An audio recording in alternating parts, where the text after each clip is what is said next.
Assalamu alaikum and hello everyone. This is Zishan Isaac with Zishan on air every Sunday 6 p.m. and onward on the traditional radio station 95.1 FM 1460 m, and then all over the world through social media as well as Facebook Live and YouTube Live. And today we'll be covering a lot of topics. Let's just dive right into the Trump and Putin summit. Why, in my point of view, I'm not calling it a US and Russia summit because there was no concrete action that was taken after the summit. Overall, it was a successful summit in terms of the body language. Two world leaders met. But remember, there's the old world order, there's this new world order, and then we are in this mixed world order. That's my assessment because the New World Order was set after the conclusion of the Second World War. And that order and that rule based system and that entire international affairs arena or the economic system, all that is now at stake. So when Trump mentioned high stakes, definitely high stakes.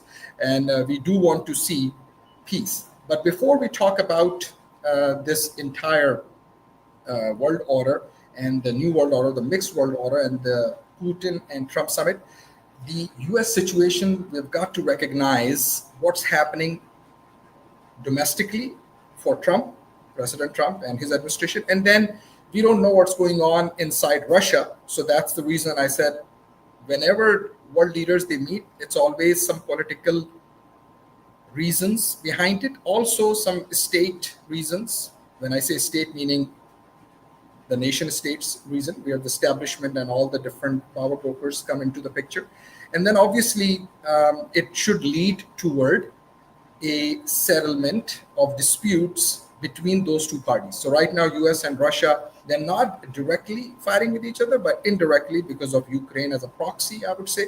And a lot of people, they recognize that. But domestically, we still see this situation with raids by ICE agents, and then Democracy Now! Reported, and I quote them, community organizer slams fascist ICE agents, quote unquote, after arrest of US citizen, documenting raids. And then the situation continues with regards to Ninth Circuit panel upheld Trump's commandeering of the National Guard, rejecting a lawsuit by Governor Gavin Newsom. But Pong, an appointee of President Joe Biden, ruled July 11th that immigration officers were overstepping legal boundaries in making the arrest and issued a temporary restraining order against their practices. Now, in a ruling August 1st upholding the judge's decision, another Ninth Circuit panel said federal officers had been seizing people from the streets and workplaces based on four factors: their apparent race or ethnicity, the language they spoke or accent in their voice, their presence in a location such as a car wash or an agriculture site, and the types of work they are doing. And then there have been reports where some mask agents were even going to construction sites, because there is this perception that a lot of construction workers are undocumented or could be illegal, unfortunately. But that's the situation we are in. Now, MAGA couple regrets Trump vote after terrifying border patrol stop. This was reported by Yahoo News and Daily Beast, and you can see the pictures. And then the officer said, I'm not going to go ahead and let you off. I'm going to go ahead and let you off with a warning, quote unquote. The agent said after he told them he could have ticketed them for having marijuana. So still, these couple are not too happy that they were stopped, and they are saying that this thing is to stop. But then again, it's too late. The train has left the station, I would say. Then the Trump administration, Trump asked SCOTUS, which is the Supreme Court of the United States, to allow profiling in California ICE raids. So that's interesting. So that means that anyone could be racially profiled if the Supreme Court of the United States would rule in favor of this ask by Trump. It's reported. Now, there's another situation that this Ninth Circuit and some judges have said you can't just walk up to people with a brown skin and say, and let's just not say brown skin either. It could be any skin, depending on discretion, or also could be even black skin. I mean, why just single out brown people? I mean, at the end of the day, many people say it's the fight between whites and blacks. Unfortunately, browns are now in the mix. That's why a lot of people are saying, okay, we don't want to be part of this fight. So that's where the democratic leadership and establishment at the local, state, and federal level need to think this through in terms of what is their strategy. They just want to fight, bringing all the ethnicities with them and fight with white people. And unfortunately, this is the talking point of many syndicated talk show hosts, East Coast to West Coast. Some of them I try to listen to, although it's difficult, but they could be conservative talk radio hosts or even progressive talk radio hosts. And people are talking about this very openly. So this is where you just can't walk up to with brown skin, that's what they say, and say, give me your papers. Thurston, a Biden appointee, said at a court hearing, Cal Matters reported, and then the Trump administration has appealed her injunction to the Ninth Circuit. And then ICE agent caught on camera, disguised a construction worker. That's the report I was talking about. And then you can see this. Don't want to go into all those details, but you can look it up, Google it. And then George and Esmeralda Doyles, both U.S. citizens that I was talking about earlier, were driving to an appointment in Southern California on Wednesday when a dark SUV started to follow them. George told a San Diego NBC affiliate that the SUV put on a siren, pulled them over, and a group of masked Border Patrol agents got out to question them. Now, in some situations, there could be a probable cause, and in some situations, you have to ask the concerned authorities. And this is where the stated reason for the stop was that a, quote, known alien, unquote, had been detected in the area, which is about 9 miles from the southern border. The agent said the Doyleses, the name of this family, had aroused suspicion by making several U-turns. So apparently, if you are in an area and you don't know that area, if you make some U-turns and you happen to be in a wrong place at the wrong time, well, they will stop. So that's how some common sense and reasonable people will take this out of the story. And then echoing Doyle's frustration with Trump's promise to target the, quote, worst of the worst, unquote, internal ICE data obtained by NBC shows that about half of those in custody have been neither convicted nor charged with a crime. That's reported by Yahoo News as well. And then as immigration raids and arrests continue to terrorize communities across the U.S., we look at grassroots effort to fight back. ICE has faced widespread backlash over the arrest of community advocates swept up while documenting raids across the country, many of them U.S. citizens. So that is another interesting situation happening. With all of this mix, obviously, H-1B visas always part of this entire situation, because when Americans are getting laid off, when U.S. workers are finding it difficult to find work, then what's the point of having foreign visitors and foreign workers? And we do have abundance of science, technology, engineering, math. Well, one argument is because of lower wages. The other argument is, oh, they don't have the skill sets locally. Well, those arguments have been debated. And this is where now the administration has proposed, Department of Homeland Security, they have proposed a rule that would alter how H-1B visas are allocated, has cleared review by the White House's Office of Information and Regulatory Affairs, OIRA, according to Bloomberg Law. And this is where instead of the lottery-based system, now they're looking at a shift toward wage or skill-based system could change hiring incentives for employers, affecting which foreign professionals obtain U.S. work authorization. The H-1B cap, which is this temporary work visa, is 85,000 slots, annually influences employers' ability to hire specialized foreign workers in fields such as engineering, computer science, and business specialties. And we have enough qualified people now, because for the past several decades, there has been this focus in high schools and in universities and even top universities where we do have the talent. And in some cases, if organizations, they will train Americans, we have the best American workforce in the world. So this is some news from Newsweek. And what to know? Well, federal review clearance by the OIRA typically preceded publication of a proposed rule in the Federal Register and a public comment period. The next step is a Federal Register publication, followed by a 30 to 60-day comment window and a multi-step process before any rule could take effect. So this is what's happening. And with regards to now Washington, D.C. situation, Pentagon plan would create military code reaction force for civil unrest. And this is where a lot of eyes are or on Washington D.C. with regards to this. Trump administration is evaluating plans that would establish a domestic civil disturbance quick reaction force. So, what will come next? We don't know, but everyone is holding their breath, especially those who are following news and staying up to date. Newsom, the California governor, uh, has also taken on this, and a lot of Democrats are like, "Oh yeah, let's go for it," and Republicans are like, "Okay, well, we are not going to get so many seats, so what's the point?"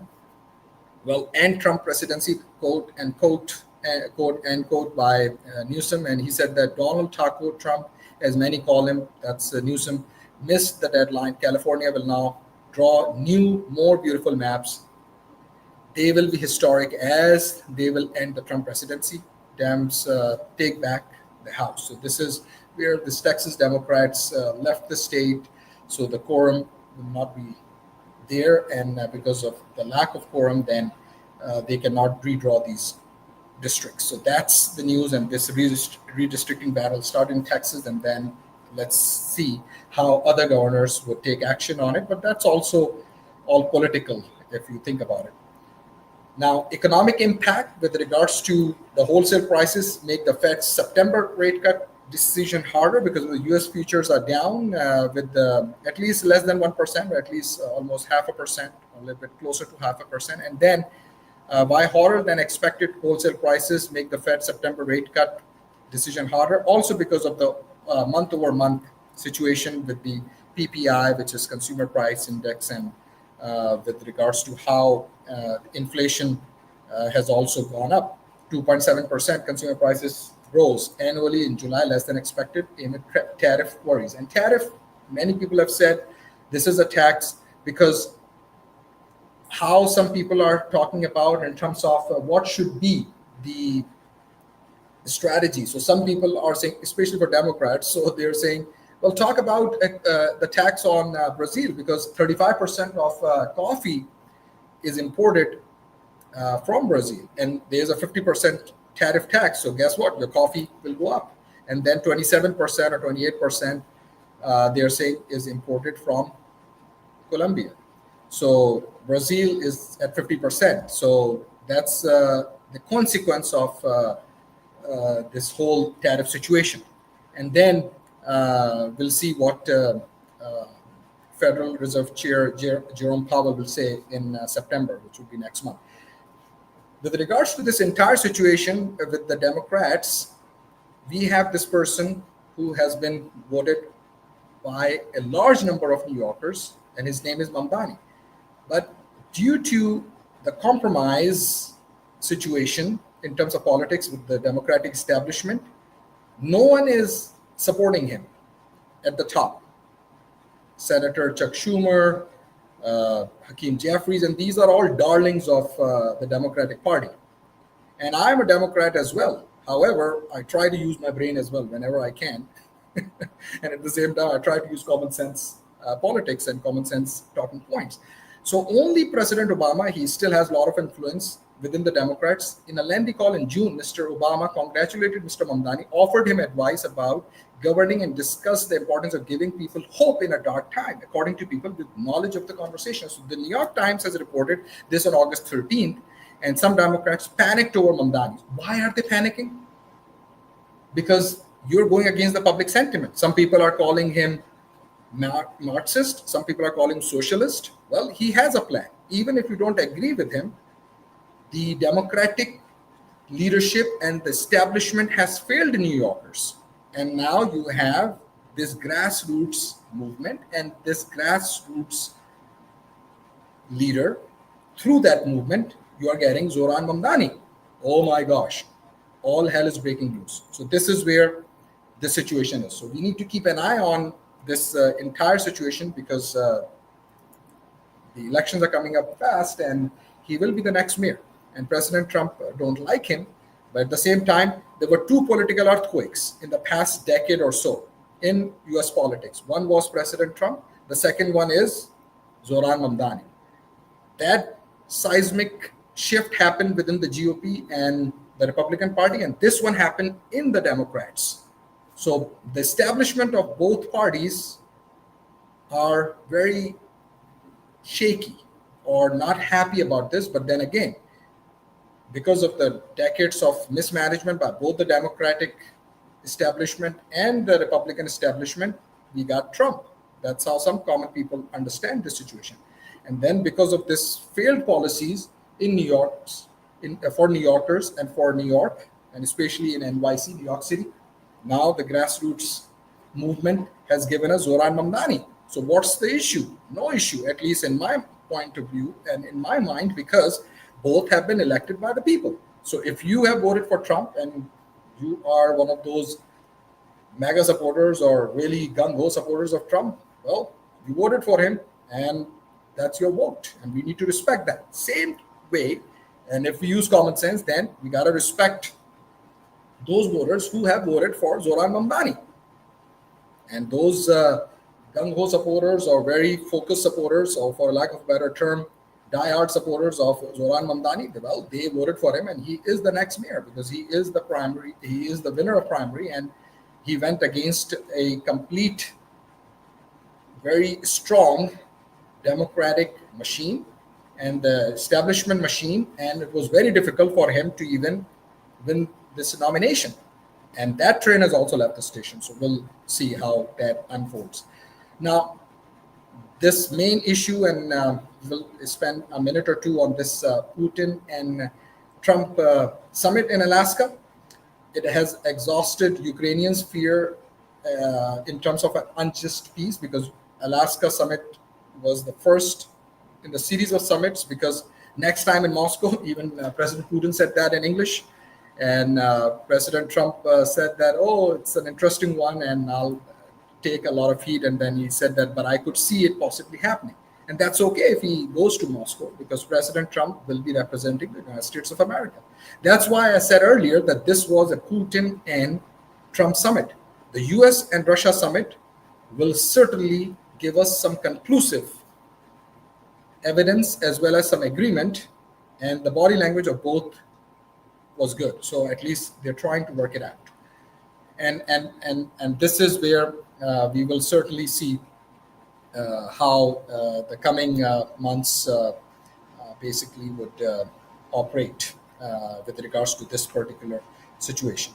And with this whole geopolitical aspect of it, the Russian oil, where 50% tariffs on India would put pressure on India, and all those who would want to trade with Russia. Same thing with the US or Trump administration leaning more toward Pakistan, because India and Pakistan, although they are nuclear neighbors, but unfortunately they always are fighting with each other, or their governments have been fighting with each other, or their militaries. And there are some domestic situations that are being taken toward this whole negotiations and tactics of negotiating with those local power brokers of each state. And I'm talking about US and Pakistan relationship, and then US is also in negotiations with India. So these are all tactics of negotiations as well, because in negotiations you always need leverage. And with Pakistan, they want leverage in terms of recognizing their government and the military slash civil, or just the military operations or the military government in Pakistan. They want to see recognition, and Trump administration is certainly giving them that. And then on the India side, they certainly want to make sure that India does not buy oil from Russia. So they are trying to squeeze the trade well, or the water from the well. So it could be squeezed, and it would become difficult for Putin to continue his power and his grip on power in Russia. So those are some nuances, and there are some more nuances, but in the interest of time, we'll discuss it more later. With that, I would like to thank our key advertisers our key advertisers. First of all, I would like to share their information and AITinsurance.com. You can visit them on the World Wide Web, AITinsurance.com, or Affordable Insurance of Texas. And you can certainly call them 713-785-4000, 713-785-4000. That's the phone number.